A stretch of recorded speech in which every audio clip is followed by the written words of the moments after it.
Well, we've had a great start to the holiday weekend with temperatures not too bad for this time of year, generally in the upper 80s and lower 90s, a few mid 90s out towards the west, but at least the humidity levels are certainly tolerable. Right now at Seneca, Missouri, at Indigo Sky Casino and Resort, things are looking pretty good for a beautiful sunset shaping up across the area. In Joplin, we made it up to 93 today after starting at a cool 59, which was way below the normals of 87 and 64.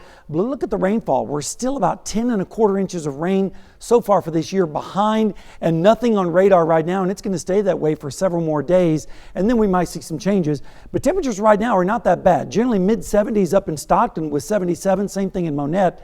Also in Miami, a little bit warmer in Neodesha and Parsons, where it's currently 83 degrees, as well as our friends down in northwest Arkansas at Bentonville.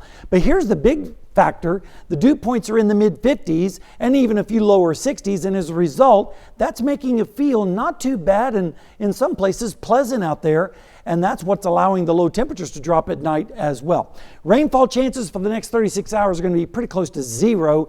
An isolated storm is possible, but we're going to have to wait till about Monday and Tuesday before we start to see the rain chances as an upper level low starts to move up from the south. And then as we go through the rest of the week, we're going to go into a northwesterly flow pattern, which is generally a wetter pattern in our area over the summer months. And so hopefully we can get some rainfall in here. In fact, as we go through the week, maybe by the end of the week, we could see some areas picking up an inch or so, especially to the east and south, lesser amounts to the north and west, which unfortunately that's where they need it the most.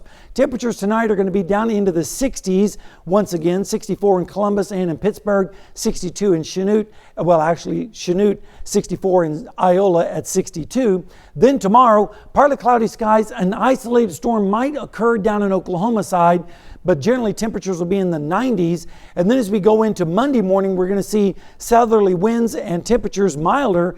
Generally our lows will be in the 70s. And then in the afternoon, again, isolated storms possible, mainly to the east, with highs generally in the low to mid 90s across the area. Then as we go into Tuesday morning, we're going to see lows once again in the mid 70s, and again the best chance of showers off towards the east. Over the next 7 days, we're going to see dry weather continue. Only a 20% chance of storms at least on Monday, Tuesday, and Wednesday. And then as we go into next weekend, temperatures fall back into the 80s, and we start to increase the rain chances the early part of next week. So maybe we'll get some storms with this next system, but I think we're going to have to wait a little bit longer before we have more widespread chances of precipitation. But at least the temperatures are not going to be all that bad. Doesn't seem like it. You know what? It's kind of a nice holiday weekend to be outside and enjoy the weather. Absolutely. Let's enjoy. Thanks, Sam.